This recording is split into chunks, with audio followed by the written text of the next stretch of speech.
South Pacific Touring Car Series.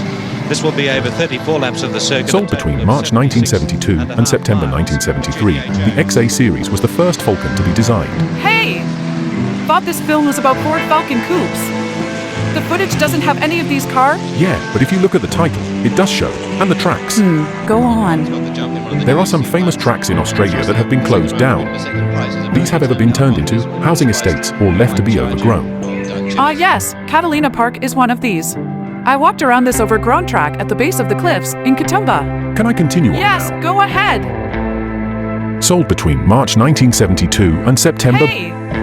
Me again! Bloody hell. What happened to this track? Is it still there? No, this footage would be one of the last races here. In 1973, the track was closed. Like Sandown, this track was incorporated with a horse racing track. You can still find old parts of the track around the dams. So happy you included this footage then. Sold between March 1972 and September 1973, the XA was the first Falcon designed with assistance from Ford's US headquarters and manufactured in Australia. Cleveland engines were now being built in Australia. GT Falcons could have either an Australian or imported 351 cubic inch V8 fitted. Ford teams continued to race the XY Falcon through 72 and 73, after the government brought in new regulations that killed off the phase for XA. This led to Ford Australia, General Motors Holden and Chrysler Australia ceasing direct involvement with the manufacture of high-performance production cars for touring car racing. Holden would continue support of touring car racing until the end of the 1970s. Ford closed their factory team at the end of 1973, and then provided technical and limited financial support of Alan Moffat Racing between 1976 and 1978, but Chrysler ended its involvement at the end of 1972. Murray Carter started racing the XA Falcon Coupe in 72. Between April and August 1973, Ford Australia built 250 XA Falcon GTs, fitted with the RPO83 package. 130 of these were sedans and 120 hardtops. RPO83 comprised 3 modifications from the standard XA Falcon GT, these being of a Holley 780 carburetor, 2¼ exhaust headers and a clutch hydraulic pipe heat shield. External appearance did not vary from the standard models. The 2¼ exhaust headers were subsequently homologated for the XA Falcon GT for Group C touring car racing, including the 1973 Hardy-Ferodo 1000. Following the positive public reaction given to its XA Falcon Superbird show car at the 1973 Melbourne Motor Show, Ford Australia released a limited production Superbird to the public. The production Superbird was an XA Falcon 500 hardtop fitted with an option package designated as RPO77. This package included the Australian-built 302 cubic inched Cleveland V8 engine, sport suspension, Grand Sport rally pack instrumentation and a rear window louver. 3 contrasting paint schemes matched with color-coded wheel centers were offered, the choices being polar white with cosmic blue accent, yellow fire with walnut glow accent and lime glaze with jewel green accent.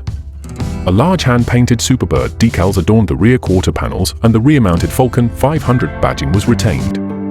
The advertised production run was 750 units, however, the actual production total is thought to have been lower. The entire production run was completed in the months of March through May 1973. At the time my father worked for Ford, and I remember him bring home a Falcon with a big bird on the side. The Superbird covered the whole rear quarter panel. In 73 there was only 5 Ford drivers competing in the championships, and in 1974 there was only 3, but by this time the front body panels and tail lights had been changed to represent the new XB Coupe.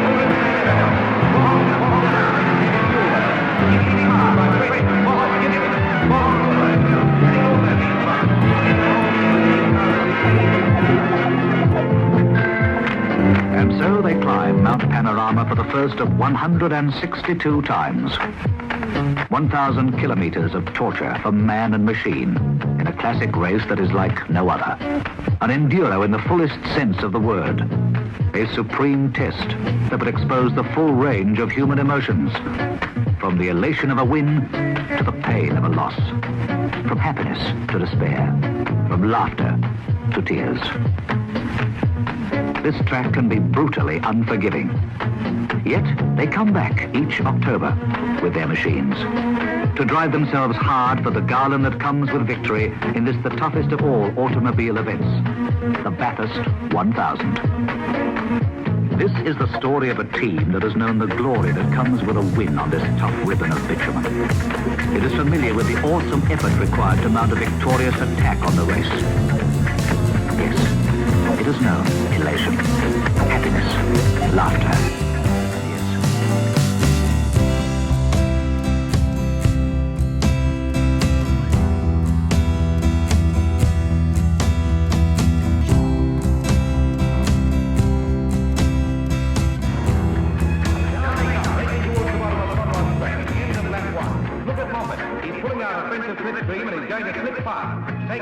Behind John Goss, who's really flying. Last time. Yes, and it's Goss, Moffat, French, Gibson, and Brock, who's very close to the big V8. It's a cracking pace. They're really standing on the anchors and slow them for Murray. Tight and a trap for the bush, or unwary. Yes, and here they come up over the hump for the second time, and it's still Goss. Then Moffat, French, Gibson, and Brock, and where's Bond? Ah, yes, there he is, still way back. Shouldn't take him too long to climb up through the field. XL, it's a very dicey corner when it's slippery or full of cars. Retard. Look at Goss, he must have his boot right in it. That gap's amazing. Brock still with the lead. Wait, what is it? It's an XL, a minion scratch. Not sure who it is, can't make out the number, but I think the driver's all right. Crash crews have arrived on the scene. And here go the leaders. Goss, Moffat, Gibson, he's past French, and Brock still with them. Ambulance there yet? Yes, it's here. It's John Layton. He's hurt, but he looks all right. Past the fence. Goss still moving away. The others content to sit back on them, I think. Someone just said that Goss has set a new lap record. Wow, he's really moving. There's Moffat. Gibson, French, Brock still swinging on in fifth. Morris has gone from sixth. There the leaders car, really car. Doing around 100 miles an hour here. Brock still with them. Goss slowly pulling away. Moffat and Gibson close together. Then French, with Brock is passing the ambulance, taking Layton to hospital. We'll let you know how he is as soon as we get a report. Goss on his way down, probably doing around 155 miles per hour. Crash truck's collecting a second mini at XL. Big question is how long can he keep up the pace? Up top, Brock pressuring French. The oil flag's out at Skyline. And here's the leader. It's Gibson, he's out. Look at that smoke, I'd say the engine's cooked from the hot pace. That's a major positional change, and oh look, someone stuffed it into the fence and held. There's French up to third, and Brock up across to fourth. Only he's not out, he's in fifth. Wonder how we missed that. Carver with a blown tire. It's all happening down here. Off through the exit again, still going hard. And French is still in the pit. That puts him well back. Goss, in the meantime, still leading. He's pulled out a 10-second advantage. French is out again. Brock slows right up on Moffat. That gap's down to a second. Carver's coming to the pit. Front right-hand car, lifts just red. Carver hasn't been going too fast, and this stop will drop him down even further. Right out of the pit. And down through the exit, the Torino's white.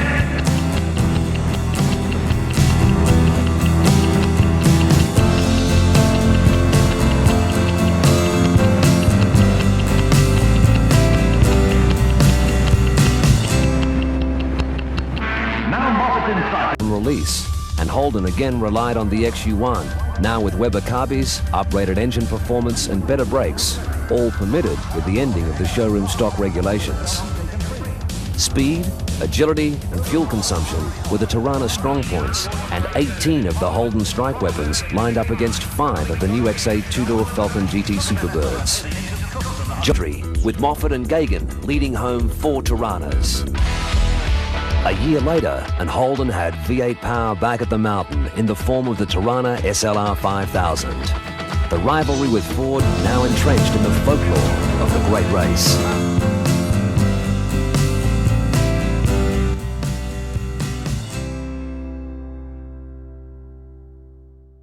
Moffat continued to be a thorn in the side of Holden, advising Falcon privateer John Goss on tyre choice during a vital pit stop. In miserably cold and treacherously wet conditions, Goss and Formula 5000 ace Kevin Bartlett were left to carry the Ford flag, and they scored a popular victory. John Goss in the pit, who at last has won the Hardy Ferrado 1000. After 2 years of Ford success, Holden needed victory on the mountain.